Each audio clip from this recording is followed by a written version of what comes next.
98 News.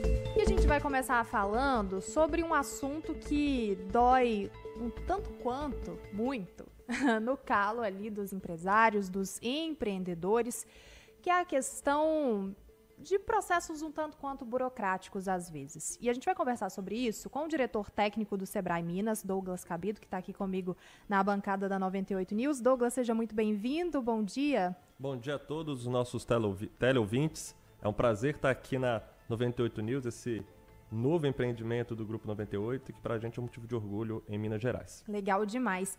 Eu queria tocar nesse ponto, Douglas, porque eu sei que o Sebrae já faz um trabalho muito importante na formação dessas novas empresas, né, desse empreendedorismo aqui no nosso estado. E o quanto a questão de desburocratizar esses processos dói no empreendedor, dói no empresário, é a principal questão que eles reclamam hoje em dia?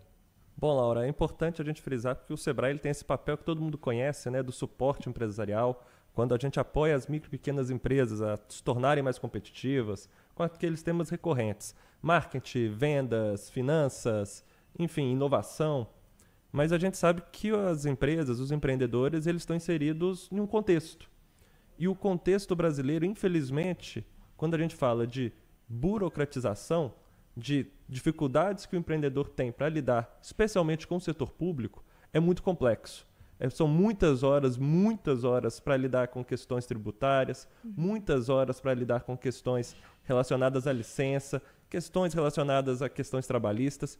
Então acaba que o empreendedor ele fica, às vezes, sem tempo para pensar no próprio negócio dele e tendo que vencer as burocracias. Então, nesse contexto, o Sebrae também atua junto ao poder público para apoiar a desburocratização de processos, licenças, alvarás. Então, esse é o mote que a gente tem seguido no Sebrae Minas. E hoje, quando a gente está falando sobre burocratização, a gente está falando também de perda de investimento ou de uma mudança no olhar do setor, porque às vezes pode pensar, vai me dar um trabalho tão grande chegar até o produto final, vou voltar meu olhar para um outro espaço, para um outro empreendimento. A gente está falando sobre isso, uma fuga talvez desses olhares?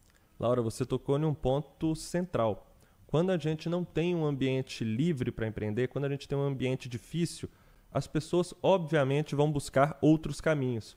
Então, quando a gente fala que o Brasil é um país do concurso público, por exemplo, tem um lado que é difícil empreender. Se a gente pune as empresas com excesso de burocracia, quem tem um investimento, vai colocar isso em outro lugar ou em outra ação. Então, quando a gente fala de desburocratizar, a gente fala de possibilidades maiores de atração de novos investimentos, mais empresas, com isso a gente tem mais possibilidade de geração de emprego.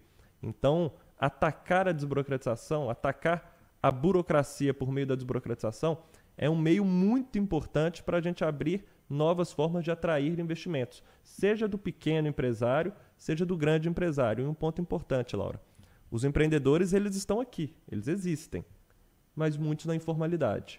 Tem medo do poder público, seja de uma fiscalização extremamente rigorosa, excessiva, seja o medo de pagar mais tributos, seja com medo de enfrentar o tempo que ele vai gastar em serviços públicos para conseguir talvez licenças.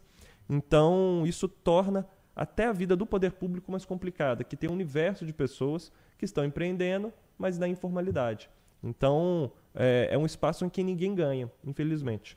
E aí eu estou pensando em caminhos, Douglas. Hoje o Sebrae tem várias iniciativas justamente para poder tentar não eliminar, mas para talvez mitigar essas questões. E eu sei que esse traçado ele passa por vários pontos, e aí eu queria tocar na questão da Lei de Liberdade Econômica, que é uma questão que o Sebrae tem um papel muito importante de apoiar, e não só apoiar, fazer com que essa lei entre em vigor e funcione para dentro das pessoas que estão dentro desse núcleo, né? Justamente, Laura. A Lei de Liberdade Econômica é uma lei recente no arcabouço brasileiro, é uma lei de 2019, uma lei federal, em que estabelece ali os direitos do empreendedor. Olha que coisa. A gente precisa no Brasil ter uma lei que estabelece o direito do empreendedor.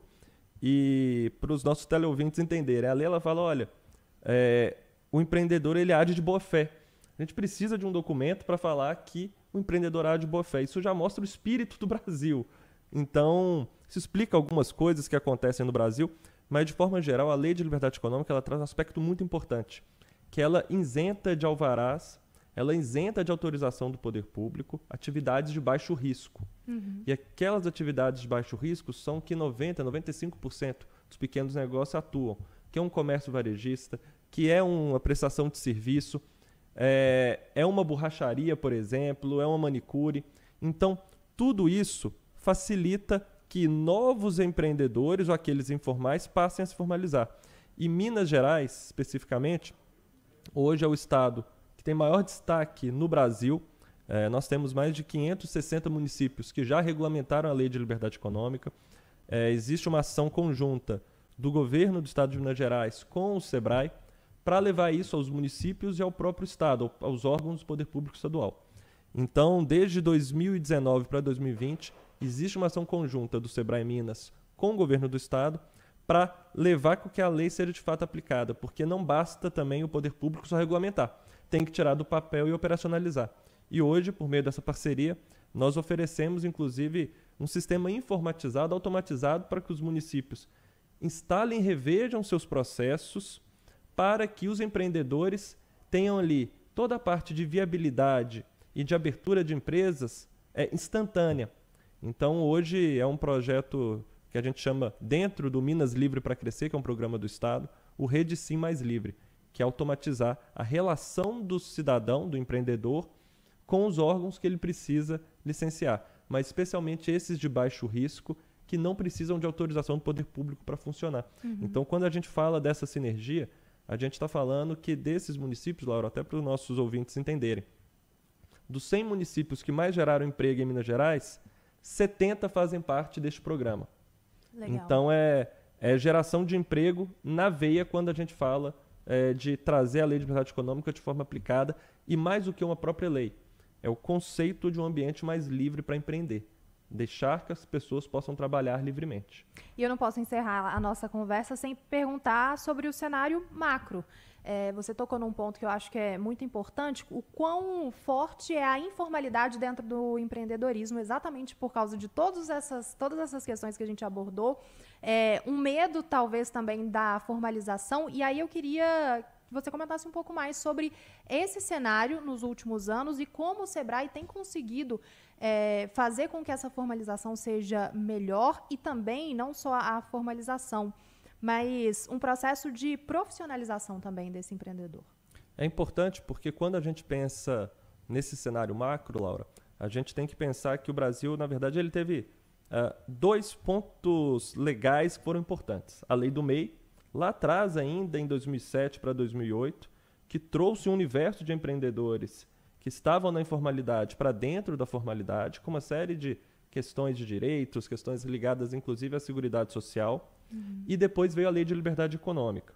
Então, a gente vem passando, pelo menos nos últimos anos aqui em Minas, com sucessivos recordes de abertura de empresas e de atração de investimento. Então, Minas Gerais tem se destacado no Brasil em termos de volume de investimento, geração de emprego e de geração de novas empresas. Então, a gente tem esses 2 marcos que sinalizam que a gente está no caminho correto quando pensa na legislação exclusiva para os pequenos negócios.